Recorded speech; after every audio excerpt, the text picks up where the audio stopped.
ಇವತ್ತಿನ ಕತೆ ತುಂಬ ಇಂಟ್ರೆಸ್ಟಿಂಗ್ ಆಗಿದೆ. ನನ್ನ ಹೆಸರು ಮಲ್ಲಿಗೆ. ನಾನು ಒಂದು ಸಣ್ಣದಾಗಿರೋ ಬೇಕರಿನ ನಡೆಸ್ತಾ ಇದ್ದೀನಿ. ನಾನು ವಿಧವೆ. ನನಗೆ ಮದುವೆ ಆಗಿ 1 ವರ್ಷಕ್ಕೆ ನನ್ನ ಗಂಡ ತೀರಿ ಹೋದ. ಆವಾಗಿನಿಂದ ನಾನು ಒಬ್ಬಳೇ ಜೀವನವನ್ನು ಮಾಡ್ತಾ ಇದ್ದೀನಿ. ಆದರೆ ಒಂದು ವಯಸ್ಸು ಹಾಗೆ, ಈ ಹಾಳಾದ ಯೌವನ ಹೆಣ್ಣಿಗೆ ತುಂಬಾ ತೊಂದರೆ ಕೊಡುತ್ತೆ. ನಾನು ಆ ಚಟಕ್ಕೆ ಬಿದ್ದಿದ್ದೆ. ಅಂದರೆ ನನಗೆ ದಿನ ರಾತ್ರಿ ಒಬ್ಬಳೇ ಮಲಗೋದು ತುಂಬ ಕಷ್ಟ ಆಗ್ತಾಯಿತ್ತು.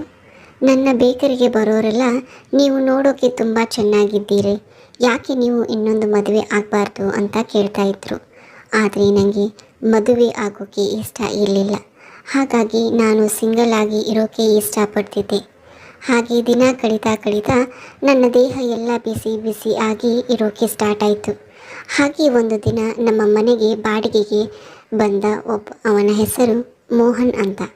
ಅವನು ಆಂಧ್ರ ಪ್ರದೇಶದಿಂದ ಬಂದಿದ್ದ. ಅವನು ಸೇಲ್ಸ್ ಕೆಲಸ ಮಾಡ್ತಾಯಿದ್ದ.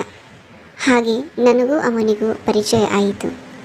ಆಮೇಲೆ ಒಂದು ದಿನ ನನ್ನ ಬೇಕರಿಗೆ ಬಂದು ಸ್ವಲ್ಪ ತಿನ್ನೋಕ್ಕೆ ಬೇರೆ ಬೇರೆ ಐಟಮ್ಸ್ಗಳನ್ನ ತೆಗೆದುಕೊಂಡು ಹೋದ.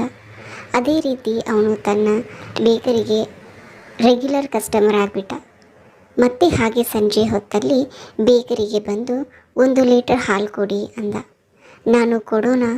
ಅವನು ನನ್ನ ಕೈಯನ್ನು ಟಚ್ ಮಾಡಿದ. ಆ ಟಚ್ ಇಂದ ನನ್ನ ದೇಹ ಒಂಥರ ಆಯಿತು. ಆಮೇಲೆ ಆಗಾಗ ಅವನು ಹಾಗೆ ನನ್ನ ಕೈಯನ್ನು ಟಚ್ ಮಾಡ್ತಾನೇ ಇದ್ದ. ಒಂದು ದಿನ ರಾತ್ರಿ ಕರೆಂಟ್ ಹೋಗ್ಬಿಡ್ತು. ಅದೇ ನೆಪದಲ್ಲಿ ಅವನು ನಮ್ಮ ಮನೆಗೆ ಬಂದು ಸ್ವಲ್ಪ ಕ್ಯಾಂಡಲ್ ಇದ್ದರೆ ಕೊಡ್ತೀರಾ ಅಂತ ಕೇಳಿದ. ನಾನು ಒಂದೇ ಇದೆ ಅಂದೆ. ಅದಕ್ಕೆ ಅವನು, ನಾನು ಕರೆಂಟ್ ಬರೋವರೆಗೂ ಇಲ್ಲೇ ಕೊಡ್ತೀನಿ, ಆಮೇಲೆ ಹೋಗ್ತೀನಿ ಅಂತ ಕೇಳ್ಕೊಂಡ. ನಾನು ಕೂಡ ಸರಿ, ನೀವು ಇಲ್ಲೇ ಕೂತ್ಕೋಬೋದು ಅಂತ ಅವರಿಗೆ ಕಾಫಿ ಮಾಡಿಕೊಂಡು ಬಂದೆ. ಇಬ್ಬರು ಸ್ವಲ್ಪ ಹೊತ್ತು ಮಾತಾಡ್ತಾ ಹಾಗೆ ಟೈಮ್ ಸ್ಪೆಂಡ್ ಮಾಡಿದ್ವಿ. ಆಮೇಲೆ ಮೋಹನ್ ನನಗೆ ಕೇಳ್ತಾನೆ, ನೀವು ಮತ್ತೆ ಯಾಕೆ ಮದುವೆ ಆಗಬಾರ್ದು ಅಂತ. ನನಗೆ ಒಬ್ಬಳೇ ಇರೋಕ್ಕೆ ಇಷ್ಟ, ಹಾಗಾಗಿ ಮಾಡ್ಕೊಳ್ದಿಲ್ಲ ಅಂದೆ. ಅದಕ್ಕೆ ಮೋಹನ್, ಇವಾಗ ಯಾರಾದರೂ ನಿಮಗೆ ಮದುವೆ ಆಗ್ತೀನಿ ಅಂದರೆ ಮಾಡ್ಕೊಳ್ತೀರಾ, ರೆಡಿ ಇದ್ದೀರಾ ಅಂತ ಕೇಳ್ದ. ನಾನು ನೋಡೋಣ ಅಂತ ಹೇಳಿದೆ. ಮತ್ತು ನೀವು ನೋಡೋಕ್ಕೆ ತುಂಬ ಸುಂದರವಾಗಿದ್ದೀರಿ ಮತ್ತು ನಿಮ್ಮ ಮೈಮಾಟ ತುಂಬ ಅಂದವಾಗಿದೆ ಅಂತ ಹೇಳ್ದ. ನನಗೆ ಏನು ಹೇಳಬೇಕು ಅಂತ ಅರ್ಥ ಆಗಲಿಲ್ಲ. ಅಷ್ಟರಲ್ಲಿ ಕರೆಂಟ್ ಕೂಡ ಬಂತು. ಅದಕ್ಕೆ ಮೋಹನ್, ಆಯಿತು ನಾನು ಹೋಗಿ ಬರ್ತೀನಿ ಅಂತ ಹೋದರು. ಹಾಗೆ ಬೆಳಗ್ಗೆ ಆಯಿತು. ನಾನು ಕೂಡ ಬೇಕರಿಗೆ ಹೋದೆ. ಮತ್ತೆ ಅವನು ಬೇಕರಿಗೆ ಬಂದು, ನನಗೆ ನಿನ್ನೆ ರಾತ್ರಿ ಎಲ್ಲ ನಿದ್ದೆನೇ ಬಂದಿಲ್ಲ, ಅದಕ್ಕೆ ಕಾರಣ ನೀವೇ ಅಂತ ಹೇಳಿ ಹೋದ. ನನಗೂ ಆವಾಗಿನಿಂದ ಮನಸ್ಸು ಅವನ ಕಡೆ ಎಳಿತಾ ಹೋಯಿತು. ಅದಕ್ಕೆ ಸಂಜೆ ಮನೆಗೆ ಬಂದಾಗ ಕಾಫಿ ಕುಡಿತಾ ಕೂತಿದ್ದೆ. ಸಡನ್ನಾಗಿ ಮೋಹನ್ ನಮ್ಮ ಮನೆಗೆ ಬಂದು, ಇವತ್ತು ನೈಟ್ ಊಟಕ್ಕೆ ಹೋಗೋಣ ಅಂತ ಕೇಳ್ದ. ನನಗೆ ಸ್ವಲ್ಪ ಟೈಮ್ ಕೊಡಿ, ಆಮೇಲೆ ಹೇಳ್ತೀನಿ ಅಂದೆ.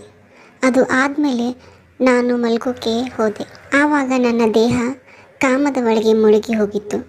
ಪದೇ ಪದೇ ಮೋಹನ್ ನನಗೆ ನೆನಪಾಗ್ತಾ ಇದ್ರು. ಮೋಹನ್ ಅನ್ನ ಕರೆದು, ಆಯಿತು ಹೋಗೋಣ ಅಂತ ಹೇಳಿದೆ. ಅವನು ತುಂಬ ಖುಷಿ ಪಡ್ತಾ ಬೇಗ ರೆಡಿ ಆಗಿ ಹೋಗೋಣ ಅಂತ ಹೇಳಿ ಹೋದ.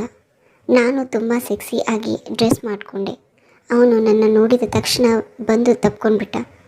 ಮೋಹನ್, ಏನಿದು ಅಂತ ಕೇಳಿದೆ. ಅವನು, ನೀವು ತುಂಬ ಅಂದರೆ ತುಂಬ ಚೆನ್ನಾಗಿ ಕಾಣ್ತಾ ಇದ್ದೀರಾ, ಅದಕ್ಕೆ ಅಂತ ಅಂದ್ಕೊಂಡು, ಸರಿ ನಡೀರಿ ಹೋಗೋಣ ಅಂತ ಒಂದು ಒಳ್ಳೆಯ ರೆಸ್ಟೋರೆಂಟ್ಗೆ ಹೋಗಿ ಊಟ ಮಾಡಿಕೊಂಡು ಮತ್ತೆ ಮನೆಗೆ ಬಂದ್ವಿ. ಓಕೆ, ಗುಡ್ ನೈಟ್ ಮೋಹನ್, ಊಟ ತುಂಬ ಚೆನ್ನಾಗಿ ಇತ್ತು ಅಂತ ಹೇಳಿ ನಾನು ಮನೆಯೊಳಗೆ ಬಂದೆ. ಅಷ್ಟರಲ್ಲಿ ಅವರು ನನ್ನ ಹಿಂದೆಯೇ ಬಂದರು. ಯಾಕ್ರಿ ಮನೆ ಹೋಗಲ್ವಾ ಅಂತ ಕೇಳಿದೆ. ಅವರು ನನ್ನ ಕೈಯನ್ನು ಹಿಡ್ಕೊಂಡು, ನಾನು ಇವತ್ತು ನಿಮ್ಮ ಜೊತೆ ಇರಬೇಕು ಅಂತ ಹೇಳ್ದ. ನಾನು ಅದೆಲ್ಲ ಆಗೋದಿಲ್ಲ, ಸುಮ್ಮನೆ ಹೋಗಿ ಮನೆಗೆ ಅಂತ ಕಳಿಸ್ದೆ. ಆಮೇಲೆ ನಾನು ಫ್ರೆಶ್ ಆಗಿ ಮಲಗೋಕೆ ಅಂತ ಹೋದೆ. ಆದರೆ ನನಗೆ ನಿದ್ದೆನೇ ಬರಲಿಲ್ಲ. ಅಷ್ಟರಲ್ಲಿ ಯಾರೋ ನಮ್ಮ ಡೋರ್ ಬೆಲ್ಲನ್ನು ಬಾರಿಸಿದ್ರು. ಹೋಗಿ ನೋಡಿದರೆ ಮೋಹನ್ ಒಳಗೆ ಬಂದು ನನ್ನ ಗಟ್ಟಿಯಾಗಿ ತಪ್ಪಿಕೊಂಡ್ರು. ಮಲ್ಲಿಗೆ, ನೀನು ನನಗೆ ಬೇಕು, ಪ್ಲೀಸ್ ಇವತ್ತು ಬೇಡ ಅನ್ಬೇಡ. ನನಗೂ ಗೊತ್ತು ನಿಂಗೂ ನಿನ್ನ ದೇಹಕ್ಕೂ ನನ್ನ ಅವಶ್ಯಕತೆ ಇದೆ ಅಂತ. ನಾನು ಅವನ ಮಾತನ್ನು ಕೇಳಿ ಮತ್ತು ಅವನು ನನ್ನ ಹಿಡ್ಕೊಂಡಿರೋ ರೀತಿ ನನಗೆ ತುಂಬಾ ಸುಖ ಕೊಡ್ತಾ ಇತ್ತು. ನಾನು ಮೋಹನನ್ನು ಗಟ್ಟಿಯಾಗಿ ತಪ್ಪಿಕೊಂಡೆ. ಅವನು ಡೋರ್ ಹಾಕಿ ನನಗೆ ಲಿಪ್ ಲಾಕ್ ಮಾಡ್ತಾ ನನ್ನನ್ನು ಮುದ್ದಾಡ್ತಾ ಹೋದ. ಅವನು ನನಗೆ ತುಂಬಾ ಪ್ರೀತಿ ತೋರಿಸ್ತಾ ಇದ್ದ. ಹಾಗೆ ಅವನ ದೇಹ ಒಂದಾಗ್ತಾ ಹೋಯಿತು. ಮತ್ತೆ ಅವನ ಪ್ಯಾಂಟನ್ನು ಬಿಚ್ಚಿ, ಬಾ ನನ್ನ ತುಣ್ಣಿಯನ್ನು ಸೀಪು ಅಂದ. ನನಗೂ ತಡೆಯೋಕ್ಕೆ ಆಗಲಿಲ್ಲ. ತುಂಬ ದಿನದ ನನ್ನ ದೇಹದ ಆಸೆಯನ್ನು ತೀರಿಸ್ಕೋಬೇಕು ಅಂತ ನಾನು ನನ್ನ ಬಟ್ಟೆಯನ್ನೆಲ್ಲ ಬಿಚ್ಚಿ ಅವನ ಸಾಮಾನಿಗೆ ಕೈ ಹಾಕಿದೆ, ಅಲ್ಲಾಡಿಸಿದೆ. ಇದೇ ಅವನಿಗೆ ಅದು ತುಂಬ ಹಿತ ಕೊಡ್ತಾ ಇತ್ತು. ಅದಕ್ಕೆ ಅವನು ನನ್ನ ಸಾಮಾನಿನ ಬಾಯಲ್ಲಿ ಇಟ್ಕೋ ಅಂತ ಅಂದ. ನಾನು ಅವನಿಗೆ ಎಲ್ಲ ರೀತಿ ಸುಖ ಕೊಟ್ಟೆ. ಅವನು ನನಗೆ ನನ್ನ ಮೊಲೆಯನ್ನು ಹಿಡ್ಕೊಂಡು ಮೇಲೆ ಕೆಳಗೆ ಮೇಲೆ ಮಾಡ್ತಾ ನಿಪ್ಪಲ್ ಸೀಗ್ತಾ ಇದ್ದ. ಆಮೇಲೆ ನಿನಗೆ ಸ್ವರ್ಗ ಸುಖ ಕೊಡ್ತೀನಿ ಮಲ್ಲಿಗೆ, ನಿನ್ನ ಕಾಲು ಅಗಲಿಸು ಅಂದ. ನಾನು ಅವನು ಹೀಗೆ ಹೇಳ್ತಾನೋ ಹಾಗೆ ಮಾಡಿದೆ. ಅವನ 8 ಇಂಚು ಸಾಮಾನು ನನ್ನ ತೋತಿನೊಳಗೆ ಹಾಕಿದಾಗ ಹಾಗೆಯೇ ಮತ್ತೆ ಹಾಕೋದು ಮತ್ತು ತೆಗೆಯೋದು ಮಾಡೋ ರೀತಿ ನನಗೆ ತುಂಬ ದಿನದ ಆಸೆ ಪೂರ್ತಿ ಮಾಡಿದೆ. ಇದೇ ರೀತಿ ದಿನ ರಾತ್ರಿ ಬಂದು ನನ್ನ ಗೈದು ಹೋಗ್ತಾ ಇದ್ದ. ನಾನು ನನ್ನ ಒಂಟಿತನದ ದೂರು ಮಾಡಿಕೊಂಡೆ.